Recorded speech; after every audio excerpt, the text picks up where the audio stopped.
Olá, pessoal, tudo bem? Então, agora nós vamos na terceira parte das boas práticas, né? Então, o que vocês viram em relação à parte 1 e parte 2 das boas práticas é a produção propriamente dita, né? Em relação ao preparo dos alimentos. Então, nós vimos aí desde o processo de seleção de fornecedores, o recebimento dessas mercadorias, como é que deve ser feito, em relação ao armazenamento, em relação ao pré-preparo, ao preparo e à distribuição, então como tudo isso deve ser feito. Agora nós vamos falar da parte 3, que diz respeito às boas práticas, mas é o que está por trás de tudo isso.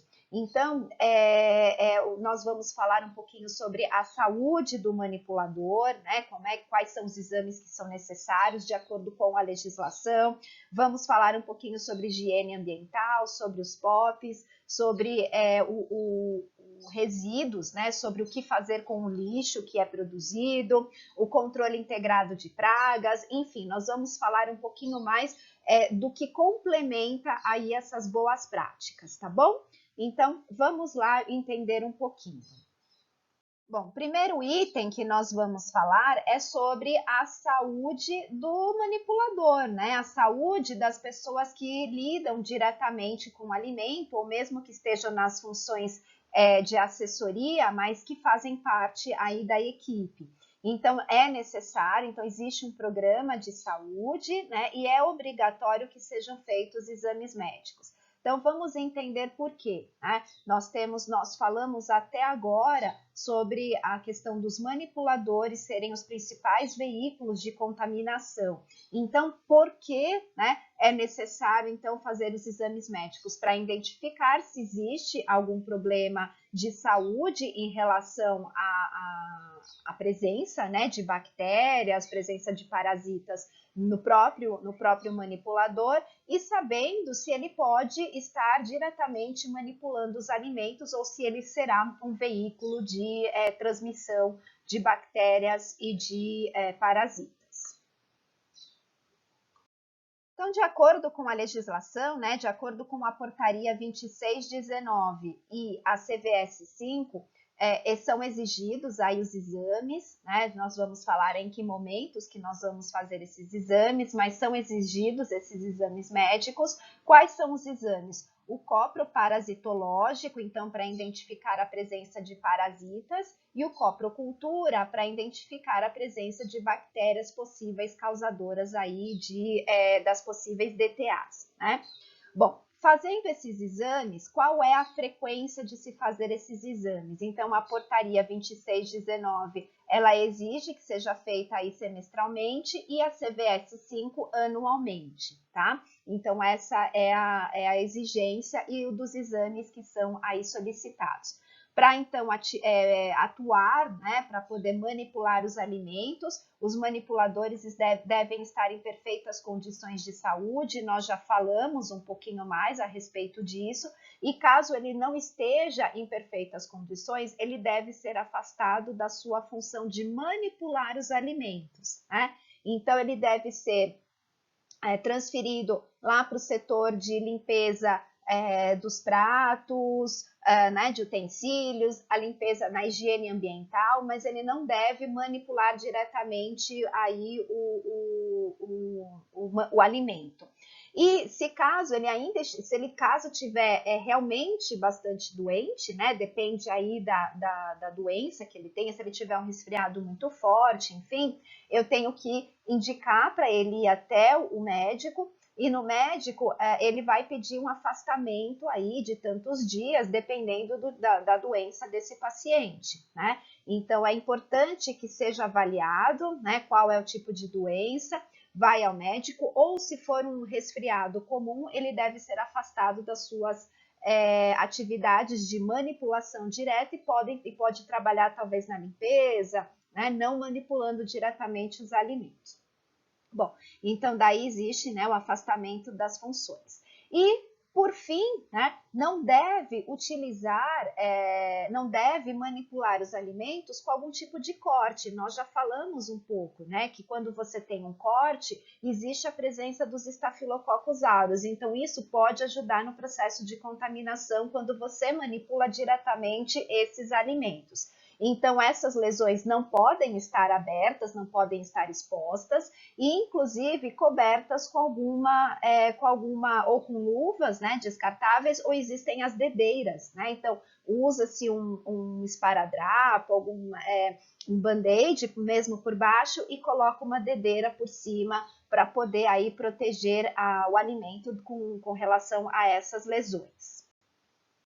Então, anteriormente, como já comentado, né, então os funcionários são obrigados a fazerem o exame de fezes, né, e a partir do exame de fezes é feita a coprocultura, então análise, né, da presença de bactérias, então bactérias causadoras aí de DTA, perdão, que a gente já comentou bastante, e o coproparasitológico, que é a presença aí de protozoários, alguns parasitas importantes.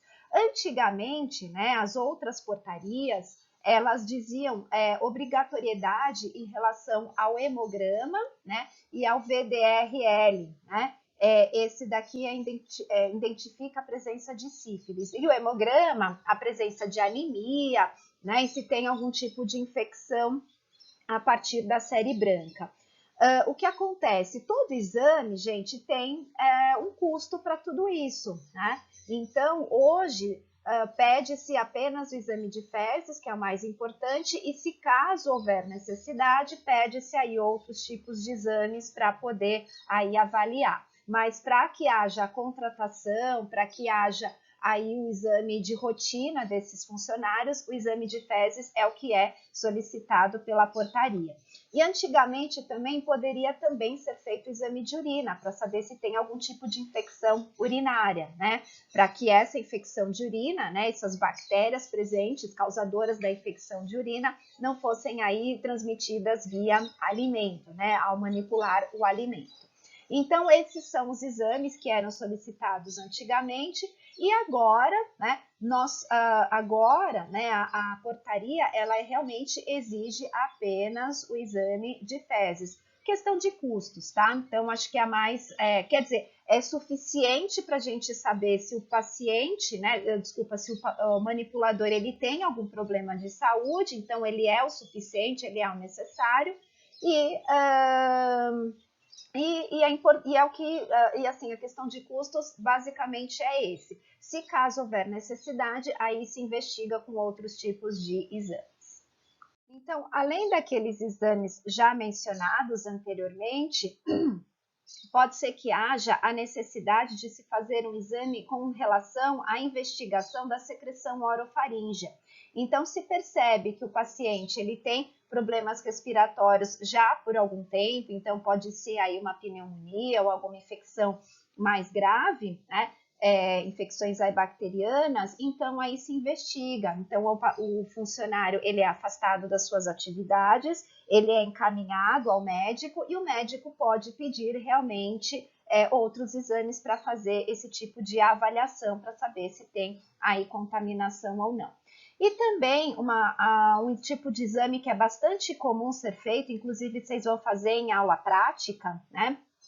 Que é a cultura do material dos dedos, para saber posteriormente, então, após a lavagem das mãos, eu posso fazer a coleta para saber quanto de bactéria cresceu, né? Se houve, então, crescimento de bactérias. Posso fazer, depois que ele tocou num alimento que chegou, por exemplo, né? Depois do recebimento, posso fazer o material dos dedos para fazer a coleta, para avaliar se houve crescimento ou não. Então, como os micro-organismos eles são invisíveis, quando você coloca ele em placas de Petri, quando você promove esse crescimento bacteriano, aí acaba ficando mais claro para os funcionários, e aí acaba ficando muito mais claro e eles acabam realmente se preocupando, né, um pouquinho mais em fazer a higienização das mãos com frequência e aí a antisepsia também, tá? Então, eu posso também promover esse tipo de exames, mas não são exames exigidos pela legislação,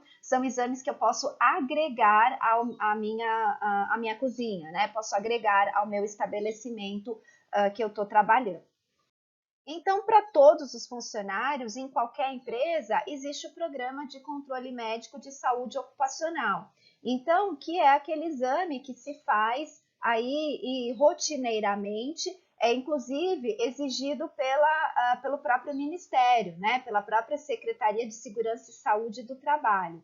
Então, se faz tanto esse atestado, né, o ASO, ele tem que ter, que é o atestado, né, de saúde ocupacional, para saber se o manipulador ele está em perfeitas condições para exercer a atividade que ele está exercendo, né? Então, ele é feito durante o momento da admissão.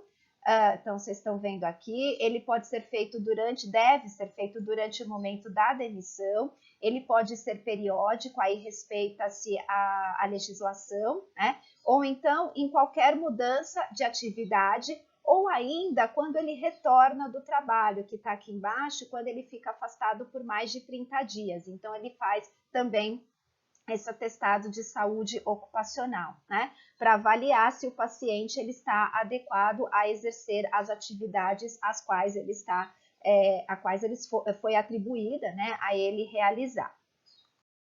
Então, quando se faz os exames, né, que é o que eu falei para vocês? Então, durante a admissão, periodicamente, então a cada ano ou a cada semestre, de acordo com a portaria 2619, ao retorno do trabalho, quando se fica afastado por mais de 30 dias, qualquer mudança de atividade e durante a demissão. Então, são momentos em que é importante fazer essa entrevista com o médico, inclusive, se for os exames de rotina, devem ser feitos novamente os exames de fezes para avaliar se o funcionário ele está em perfeitas condições, né? E a partir de coletar o ASO, que seria esse atestado de saúde ocupacional, deve ficar guardadinho lá no nosso estabelecimento. Então, o ASO, ele deve ficar aí armazenado no nosso estabelecimento depois, né, que o funcionário foi desligado, 20 anos após. Claro, se o funcionário ainda está no estabelecimento, tem que ter esse ASO lá, comprovando aí a saúde ocupacional do manipulador, e mesmo que ele tenha sido desligado, tem que ficar por 20 anos lá no estabelecimento. Por quê? Porque se caso houver algum processo jurídico, eu tenho aí comprovação jurídica, né? Comprovação de que foram feitos esses atestados, foram feitos exames rotineiros para que ele pudesse exercer as atividades. E o médico atestou que ele estava em perfeitas condições, né? Então, esse ASO, que é aquele que é o atestado que fica, né, com uma via com o funcionário, uma via com o estabelecimento, justamente para que tenha aí a comprovação de que esse funcionário tem realmente a possibilidade de trabalhar nessas atividades, né? Bom, e além de ficar aí por 20 anos, ele também tem que ficar à disposição da vigilância sanitária. Então, se tiver a visita da vigilância sanitária, uma das coisas que ela pergunta, que ela faz questão de avaliar, é a presença do ASO.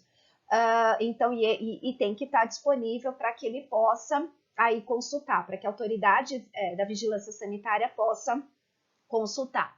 Em unidades grandes é até mais fácil, mas em unidades pequenas, por exemplo, padarias, né, é também necessário, é obrigatório que se faça o ASO, né, que se tenha aí rotineiramente essa aplicação do atestado de saúde ocupacional, né?